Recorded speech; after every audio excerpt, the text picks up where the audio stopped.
meditations of all our hearts be acceptable in your sight, O God, our rock and redeemer. Amen. Anyone unwilling to work should not eat. Who knew that was in the Bible? When we think of the great teachings of the Christian faith, we're more likely to think of love God and your neighbor, or blessed are the poor in spirit, or nothing can separate us from the love of God. Sometimes we mistakenly think that all of the difficult and harsh and punitive texts are texts in the Old Testament, and that the New Testament speaks only and always of God, of love and mercy and niceness. But tucked away in the dusty and neglected corners of the New Testament, we find teachings that appear just as troubling and difficult as the difficult texts of the Hebrew Scriptures. There it is on the page in black and white. Anyone unwilling to work should not eat. This lesson comes from 2 Thessalonians, an epistle which may or may not be by the Apostle Paul. Although the author identifies himself as Paul, in the ancient world it was common for people to write under the names of the great thinkers whom they admired and hoped to emulate. For a Christian to write a letter that appears to be by Paul would not have been seen as dishonest or unethical. It would have been the moral equivalent of playing in a Beatles tribute band, perhaps. 2 Thessalonians is the most heavily disputed of the epistles which claim to be by Paul. There are solid arguments to be made either way. Maybe it is, maybe it isn't. We don't really know. I'm going to just say Paul for the sake of simplicity.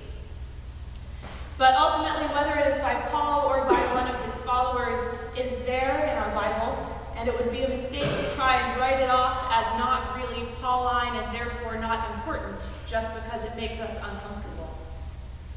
In some ways, the scriptures we struggle to make sense of are the most important to wrestle with because they can be so easily abused.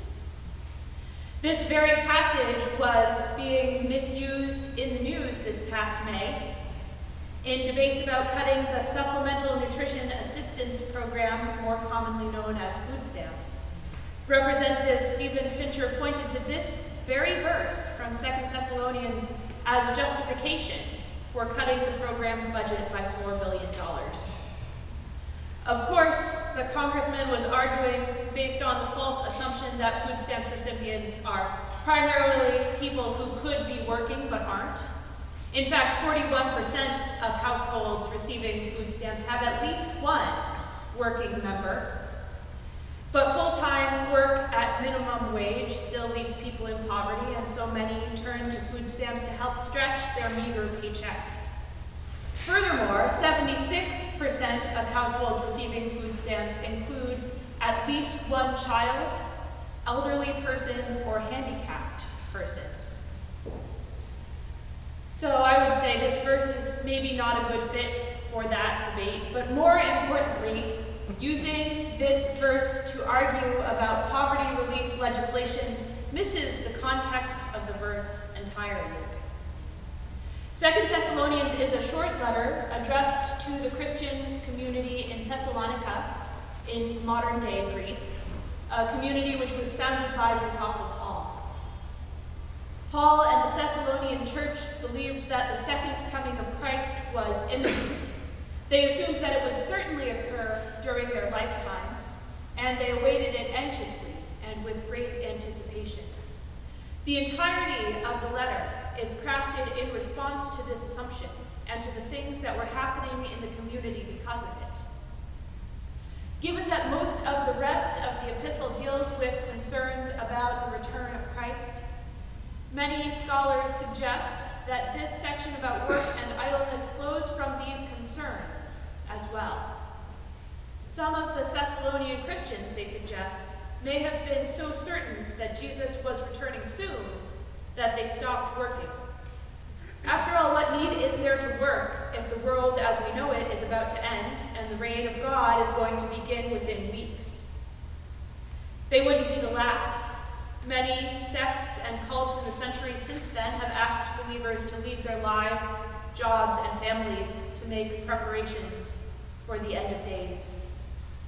But of course, Jesus did not, in fact, descend from the clouds in glory in those days, and as the weeks and months and years stretched on, scholars suggest perhaps those early Christians who had dropped everything to wait turned to the church to support their material needs as they continued to watch and wait.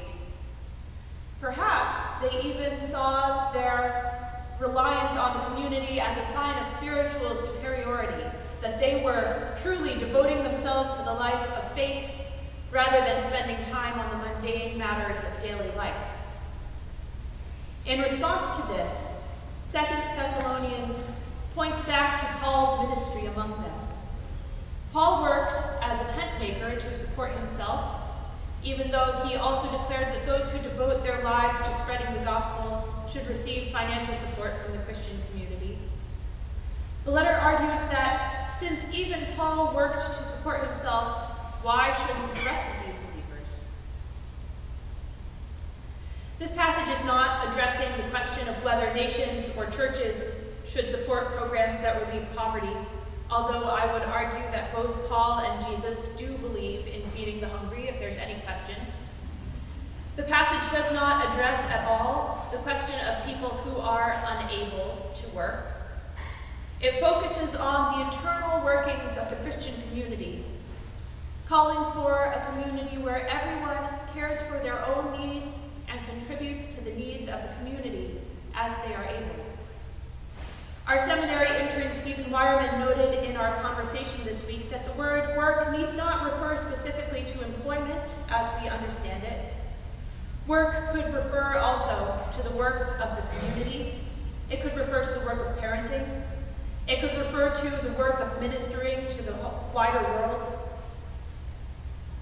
In the 6th century, a saint of the church named Benedict fleshed out a vision of a community of faith working together in a text which we now know as the Rule of St. Benedict. Christianity was taking a new turn at that time as some people began to form monasteries, organized Christian communities separate from the rest of the secular world to live out their faith. Benedict founded several such monasteries, and he crafted the Rule to guide those communities. The Rule is a text which calls all members of the community to ora et labora, or prayer and work. Benedict offers guidelines for balancing work and prayer. At certain hours of the day, the entire community is to engage in the work that keeps the monastery going, tending gardens, working in the kitchens, and so on. Those with special skills can devote that time to those tasks, but only if it does not make them feel superior and haughty relative to those who are merely tending the garden. Those who are ill, infirm, very old, or very young, Benedict says, should be given work that neither leaves them idle nor wearied by the strain of hard labor. I like to think that although the language of 2 Thessalonians is shockingly harsh, its intention is to point toward a vision like this one, of a community living and working and praying together, each one contributing as best they can for the good of the whole. For many years, this church has offered a sandwich line ministry for hungry people, a ministry that we co-sponsor with our brothers and sisters from the Franciscan Community Center and Holy Name Church. For many years, the sandwich line took place outside the doors of this church. Dozens of people, many of them elderly and physically impaired, would line up on the sidewalk outside the church, waiting for almost an hour, a little more sometimes, in the cold or the heat or the rain for a bag lunch. About a year ago, we made a big change. We opened the doors of the church. We set up chairs in the basement. We brewed an enormous urn of coffee, and we moved the sandwich line inside. We weren't sure if we would be able to manage it because we knew it would be a lot more work. But something amazing happened. When there was good work to be done in this community, people were excited to do it. Our team of volunteers grew, and more importantly, the sandwich line clients themselves helped out and continue to help out as they are able. Some of the able-bodied folks help us to put the chairs away.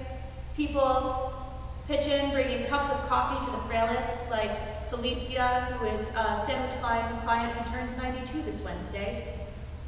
When there's an announcement to be made, someone who is bilingual helps us to translate into Spanish.